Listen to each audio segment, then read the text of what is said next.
All right, so we're going deep today, folks, into the minds of two guys, pretty different guys, known for their intelligence. Hmm. We've got Rocco, the Yeah. bodybuilding YouTuber, Yeah. and Chris Langan, the smartest man in the world, as he's been called. Right.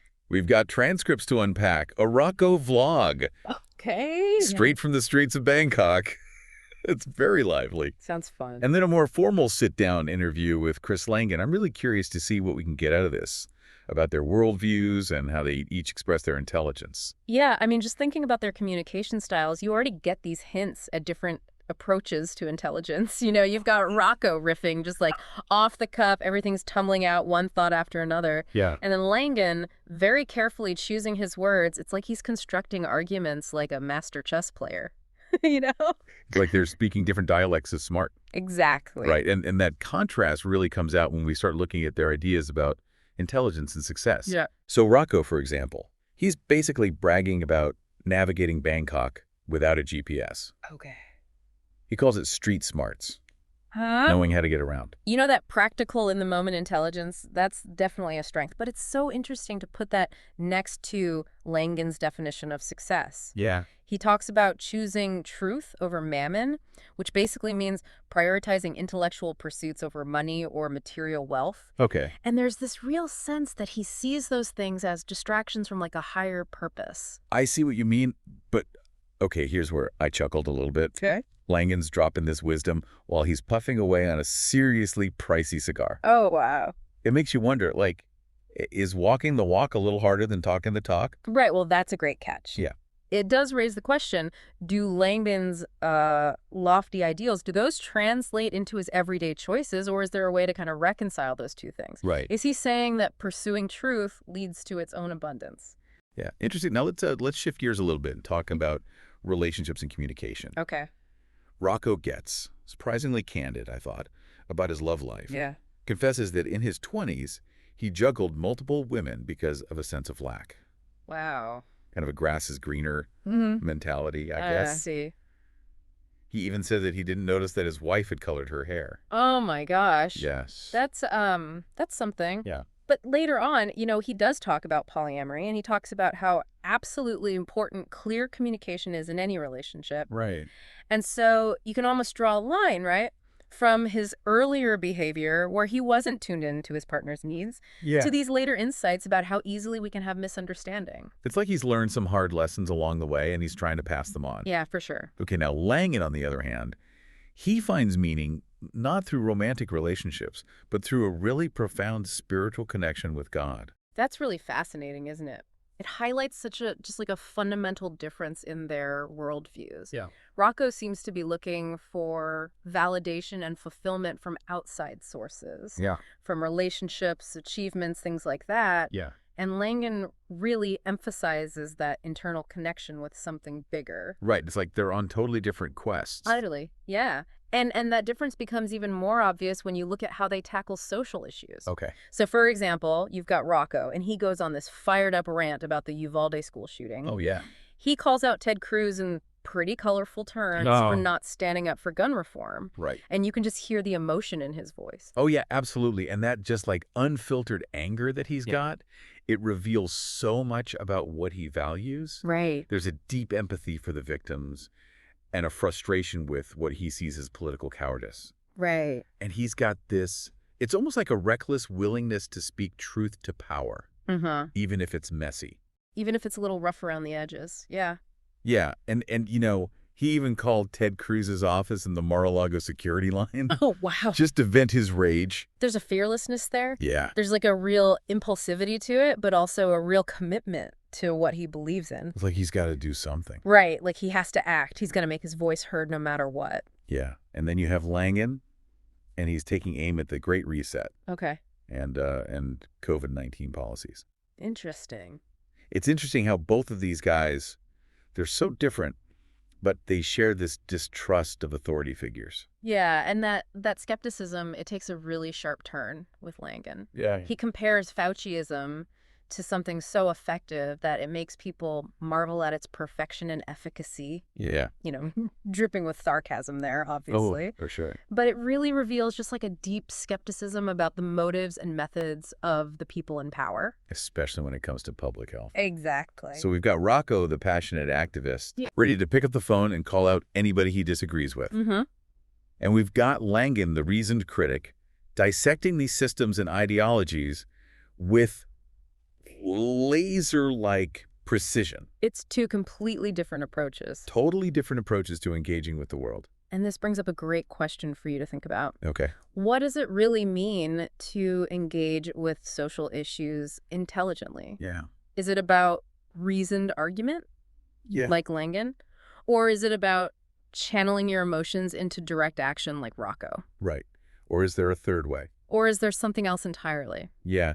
And speaking of different approaches, let's talk about language for a minute. Okay. Rocco rails against the simplification of language and what he sees as a decline in IQ scores, Okay. which, kind of ironic, right? A little bit. Given his own rambling stream of consciousness style. It's like he's critiquing a trend that he kind of embodies. Exactly. It is a little paradoxical, isn't it? Yeah, it's almost like he recognizes the issue, but he can't quite escape it. Yeah, but there's something so fascinating about this, like, awareness, this self-critique that's woven into how he talks. Yeah, and he tells this really interesting story about Chinese students Okay. struggling with abstract concepts because they don't have the vocabulary for it in their language. Interesting. It made me think about how much language really shapes how we understand reality. That's a point I think Langan would definitely agree with. Yeah. His whole work really explores the nuances of language Yeah. and how it shapes not just our communication, but like our perception of the whole world. Yeah, Rocco even says that the average IQ in the U.S. has dropped, significantly since the 1980s. Really? And he blames this decline in complex language. That's a really provocative claim. Yeah, it is. But it raises an interesting question for everyone listening. Could Rocco's way with words, his ability to articulate these complex ideas, Yeah. even though he kind of meanders, could that be a sign of a different type of intelligence? Yeah, it's like a fluency that goes beyond IQ tests. Exactly, yeah. Maybe we need to broaden how we define intelligence. Right. It's not just about logic puzzles. Mm-hmm. It's about wielding words, crafting narratives, connecting with people emotionally. Rocco might be a master of that in his own way. That's such a thought-provoking perspective. It really challenges us to consider all these different sides of intelligence. Maybe true brilliance is about recognizing and appreciating all those expressions of the mind. Yeah, great point. Makes you rethink those IQ tests, For sure. Are they really capturing the full picture, or are they missing those, more intuitive, emotionally driven kinds of brilliance? Especially think about today, Right. we're bombarded with information constantly. Yeah. Social media is shaping how we think, how we talk, maybe navigating that chaos. Yeah, That takes a whole different skill set. totally. And it's fascinating to see how Rocco and Chris Langan, Right. in their very different styles, Yeah. are both grappling with those challenges. Right. You've got Rocco with his raw, unfiltered expressions. Well, Langan with his really intricate philosophical frameworks. yeah, they're both trying to figure out this complex world. Yeah, totally. And speaking of Rocco's way of expressing himself, there's this part where he compares himself to a Janani demonic. Okay. Any idea what he's getting at there? Oh, It really piques my curiosity. I think he's referring to the jinn, Okay. those supernatural creatures in Islamic mythology, Right. often depicted as having free will Uh-huh. and this ability to choose between good and evil. Hold on. Is he saying he's possessed by a jinn? I don't think so, no. I think he's using it more metaphorically, Okay. highlighting his internal struggles, the duality of his nature. Okay. Remember how he talks about being 3/4 of an ass? Right. And right. he emphasizes self-awareness so much. Yeah. Maybe he's acknowledging those almost jinn-like impulses in himself. Okay. The urges to act out or make bad choices. So it's not literal possession. Right. But more about recognizing those inner demons. Exactly. The shadow sides we all have. Yeah, and that self-awareness, Right. that willingness to really look at your flaws, that's a type of intelligence too. Yeah, To absolutely. reflect on your strengths and weaknesses. Right. To admit your biases, your limitations. Yeah. That's crucial for growth. It's like he's saying intelligence isn't about being perfect. Right. It's about always learning and evolving. Exactly. And speaking of evolving, He talks a lot about psychedelics and altered states of consciousness. Uh-huh. Do you think that's connected to his search for meaning? Possibly. Or is neurodivergence? Yeah, I mean, he talks about trying to break up these old neural pathways Right. and create new ones. Yeah. So maybe he sees psychedelics as a tool Okay. for transformation, for rewiring his brain. It's like he's hacking his operating system. Yeah, and this ties into his constant push for self-improvement. Right. Through bodybuilding, through travel, Uh-huh. exploring different philosophies, Yeah. always pushing limits. Yeah, trying to be the best version of himself. And that resonates with so many people today. Right. This idea that you can take control of your own growth. Yeah, a very modern individualistic approach. But there's also this, like, undercurrent of frustration with modern society, wouldn't you say? I think so, yeah. He criticizes the shallowness of social media, the decline of intellectual discourse, Right. the lack of real connection. It's like he's yearning for something more. Something deeper, yeah. He definitely wants authenticity. He talks about finding your tribe. Yes. People who get you, share your values. Right, and that even extends to his views on relationships. Yeah, he's pretty cynical about online dating. Yeah. Calls it a minefield of she-asty, flaky, shitty people. So disillusioned with the whole swipe left, swipe right thing. Yeah, I mean, it's interesting. He's this charismatic guy. Right. Well-traveled. Successful. Yeah, but he finds those interactions just empty.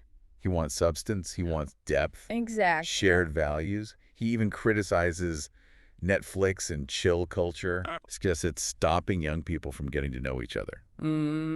Like he's a romantic at heart. Yeah. Longing for the old-fashioned way. Yeah, where you actually talk, Right. connect on an intellectual level. Yeah. There's this playfulness in how he talks about relationships. Yeah, right. But he's serious about finding a partner who gets him. Yeah, someone who shares his values. Right. And speaking of values, Yeah. let's not forget his stance on social issues. Yeah. Gets fired up about the Uvalde shooting, Right. calling out Ted Cruz and Greg Abbott Uh-huh. for their inaction on gun control. You can feel how angry he is. Yeah, it's palpable. Yeah, it's raw, it's unfiltered. Doesn't hold back. Yeah, a big contrast to Langan's style. Yeah. Much more measured. He even compares the U.S. to a war zone. Wow, that's a big statement. Yeah, like he's disillusioned with the American dream. Right. Questioning the values of those in power. Makes you wonder if his experiences living in other countries have Yeah. given him a new perspective. Right, like he's got a clearer view. A more critical lens. And this critique, it even extends to the American education system. Okay. Compares it to an indoctrination factory. Wow. Stifling critical thinking. A lot of people say that. Right, and for Rocco, this goes back to his worries about language. And declining intelligence. Yeah, he sees a direct link. Between how we talk and how we think. Exactly. He points to those dropping IQ scores as evidence. Yeah, he thinks the dumbing down of culture is making us dumber. Now, IQ scores, those are definitely debatable. Right. But his worry about intellectual discourse, that resonates. And this brings us to his critique of social media. Okay. He thinks it's a major culprit in all this. I see. He's not a fan of platforms like TikTok. Yeah. Thinks they're silencing dissenting voices, manipulating us, creating a culture of distraction. It's understandable. They have so much power. Right. Did they shape the narrative? Right. And his concerns about TikTok censoring stuff about Uvalde and other sensitive topics, it raises some serious questions. Yeah, about their role in the conversation. Yeah, about their responsibility to protect free speech. Exactly. He doesn't let mainstream media off the hook either. Okay. Criticizes it for perpetuating fear and division. Yeah. Especially places like Fox News. Mm-hmm. Thinks they're dog whistling. Right. Spreading misinformation. It's a recurring theme for him. Yeah, he doesn't trust the media. Especially the ones he sees as biased. Right, calls out people like Tucker Carlson for pushing dangerous conspiracy theories. Like replacement theory. Yeah, stuff that's dividing us even further. Right. So he's pointing fingers at everyone. Yeah, politicians, social media, the media. It's clear he cares deeply about all this. Yeah, the urgency in his voice. The frustration, even fear for the future. Yeah, his passion's undeniable. But even with all the anger and disillusionment, there's this underlying hope. Okay. He's calling for action, wants us to speak out. To resist complacency. Hold those in power accountable. It's like he believes silence is complicity. Yeah. That we have to fight for what we believe in. He even says a reckoning is coming. Wow. Like some kind of upheaval. It's dramatic. Yeah. But it underscores the urgency he feels. He believes change is possible. But it takes all of us, right? Yeah, an informed citizenry. willing to challenge the status quo, Right, education, critical thinking. empathy, Yeah, all the tools to combat misinformation. and bridge those divides. It's a powerful message It resonates. with the anxieties, the hopes, so many people. And even though his style might not be for everyone, Yeah. he's so authentic. It's undeniable. He's complex, he's contradictory, Yeah. but there's no doubt he makes you think. He makes you engage. He makes you fight for what you believe in. He might not have all the answers. But he's asking the right questions. That's where it all starts, right? Exactly. The curiosity, the courage to question Or things. seek a deeper understanding. And in that sense, Yeah. he and Chris Langan are on common ground. Right? Langan challenges us too, Yeah, in a very different way. but he wants us to see the world differently. It's that shared spirit of inquiry. Yeah. That's so fascinating. Two different minds approaching the world from different angles But both driven by this need to know. to understand. Yeah. Like they're explorers, Yeah. charting different mental territories. Right. Rocco's out there in the world just soaking it all up, Yeah. connecting with everyone. And Langan's diving into the abstract, Right. exploring the nature of reality. Yeah. But they both seem to come to similar conclusions. Right. About the state of the world. Yeah. This critique of authority, of social structures. The decline of intellectual discourse. It's like they see the same problems, Yeah. but from different angles. I find that so interesting. Makes you wonder if there's something deeper going on. Right. Like some kind of underlying intelligence connecting us all in our search for meaning, for understanding. Yeah, maybe it goes beyond our differences Right. and leads us to these shared realizations. That's a really cool thought. It brings us back to why we're doing this, Yeah, to the heart of the matter. Intelligence isn't just about scores or achievements. It's so much more than that. It's how we engage with the world, how we process information, How we communicate. how we try to make sense of it all, Yeah, it's about the question, the connections we make. the ways we challenge ourselves and each other to think differently. So after spending time with Rocco and Chris Langan, Yeah. I'm curious, who impressed you more? That is a tough one. Yeah? Honestly, both of them really changed how I think about intelligence. Rocco Yeah. with all that raw passion, Right. the thirst for experience, that childlike wonder, and Langan with his incredible intellect, weaving those ideas together, that intensity. Yeah. Honestly, I don't think it's about choosing one. Right. I think true intelligence is recognizing all the ways it shows up. That's such a good point. Maybe the takeaway is that Yeah. intelligence is this multifaceted thing. It sparkles in so many ways. We need to be open to all of that. To celebrate the richness of the mind. Yeah, absolutely. It's not about finding the right way to be intelligent, but embracing everyone's unique brilliance. I love that. It's been a wild ride comparing these two guys. It has. From the streets of Bangkok to like the depths of philosophy. Yeah, we covered a lot of ground. But I think it's a perfect place to end. What do you think? I agree. Let's encourage our listeners to stay curious, keep learning. Never stop questioning. And remember, intelligence isn't fixed. It's a process A journey. of exploration, of discovery, Embrace the challenge. Push your boundaries. and see where it takes you last.